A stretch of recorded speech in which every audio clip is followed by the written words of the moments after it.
What's up, everyone? Back for another beer review, and today is Wednesday, which of course means it's time for another Western New York Wednesday here on the channel. And the beer I'm reviewing today once again comes from the Big Ditch Brewing Company, and they are out of Buffalo, New York. And this is their Hefeweizen, and this is a part of their beer that tastes like a beer series. So this is a German Hefeweizen.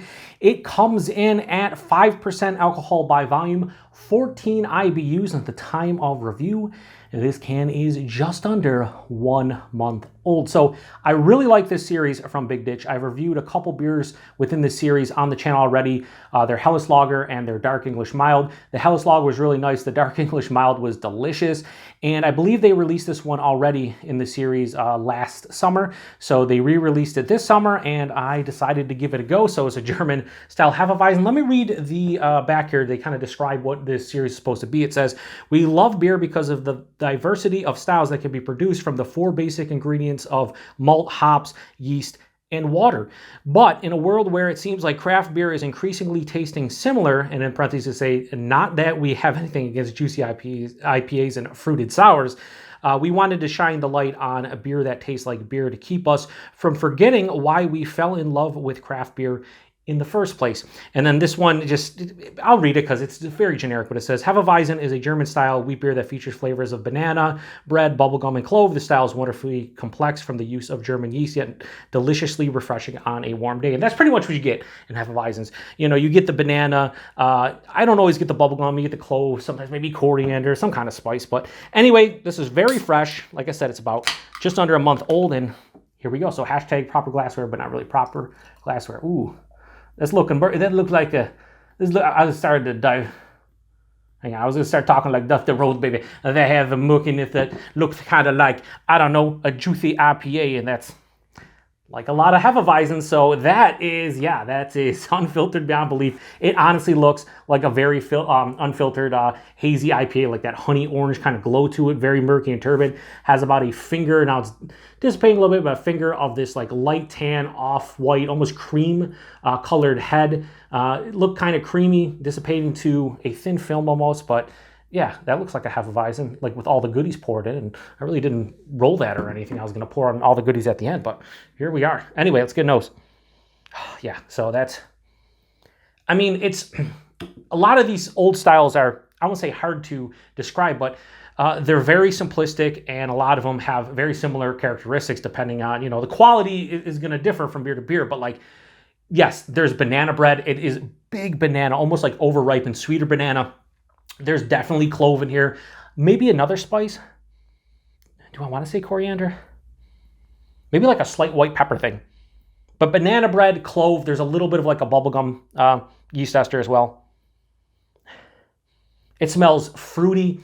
It smells like it's going to be super refreshing. It has this kind of a wheat tonality too as well, considering it is a wheat beer.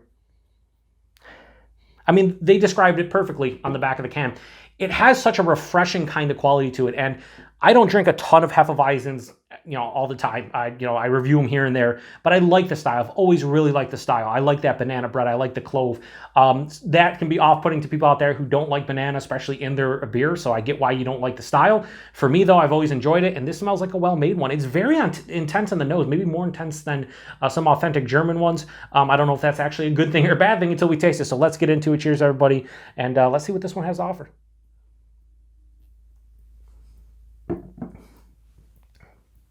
Wow. So without question, if you don't like banana and you don't like that slight like bubblegum yeast ester, well, the banana and the bubblegum are both yeast esters, but the banana is bigger than the bubblegum. If you don't like that, you're not going to like this beer. So if you're somebody who enjoys Hefeweizens, you should like this. If you're somebody who sticks away or stays away and sticks to other styles because you don't like that, you're probably not going to like this either. The body at 5%. This is like medium, higher side of medium. This is full bodied for a 5% Hefeweizen. Like it's a perfect body. It's exactly what you kind of want. It's still refreshing on the palate, despite that it has a little bit more heft, but it's perfect as far as the body goes. The mouthfeel, it's very smooth. Smooth. It's JB smooth. It's very smooth. It's soft. But that carbonation kind of dances on your tongue first half of the palate, and then it smooths out and becomes slightly creamy and soft on the back of it. Yeah, the body mouthfeel they kind of nailed. The taste, it's very intense for a Hefeweizen. I think this is a little bit more bold and boisterous, and dare I say bombastic. Shout out to Paul over at PA Brews for something that's 5% and a Hefeweizen, honestly. Huge notes of that banana bread. There's an underlying, weedy malt sensation that's there, that's underneath everything, but big banana bread halfway through the palate. The clove pops in. There's a touch of like a white pepper. I wouldn't say coriander or anything else, but more of a white pepper, but it's definitely big on the clove. There's a bubblegum kind of feeling to it as well, but again, that's like a tertiary character here on the palate. That banana and clove definitely dominate. Here's the thing. Sweet malt goodness at the forefront. Back of the palate, this is semi to full on dry. Very mild bitterness, but this dries out on the palate very nicely. So this is just a well-made Hefeweizen. Like, it really is good. Does it compare to some of my favorite German, authentic German Hefeweizens? I don't think it quite reaches that level, but it's not that far off. This is just really good.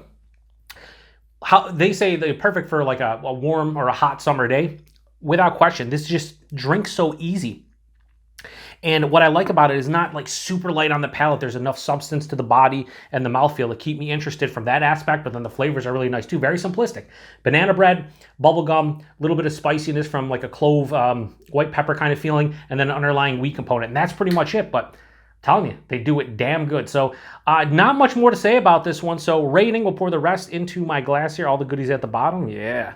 Pour it into my glass here. We are going to give Hefeweizen from the Beer That Tastes Like Beer series from Big Ditch. I'm going to give that a straight 4.25 out of 5. That's a really tasty Hefeweizen. Like, there's not much more to say about it. So yeah, if you see this one and you are in New York State, or in Western New York, give this one a go, especially if you like Hefeweizens. Price and availability, series is a bit steep. This is where, like, the brewing older style. So I would have loved to see these in like the $10 to $11 range for 4-pack, but they're typically $13 4-pack here in Western New York. Might even be $14 4-pack at some places. Sadly, a couple bucks cheaper would be nice for these old school styles at like 5%, but whatever. It's not like it's crazy expensive. 13 for a 4-pack is okay. And then availability, here's the thing about Big Ditch. Just recently, a couple weeks ago, they announced that their new production facility in Buffalo opened, and with that, they're going to start getting beer outside the state. So if you've ever wanted to try some Big Ditch stuff and you're not in New York State, wait a little bit and you should see it in, I'd imagine they're going to start distroing into more of like the Mid-Atlantic, Northeast, maybe Northeast, maybe into like Ohio. You're going to see probably Ohio and PA, I would assume. But yeah, if you want to get their stuff, it's going to be available probably by the end of the year, I would assume, if not early next year. So be on the lookout if you are a neighboring state to New York, or if you're in the Northeast, I would say. So not much more to say about it. Another Western New York Wednesday in the books. I don't know what I'm reviewing next Wednesday, but check back next week for another installment. 5%. It's 5%. Nowadays, 5% beers, you can't tell. At least I can't. Anyway, appreciate everybody stopping by for another beer review here on the Beer Patrol. To the next one. Cheers.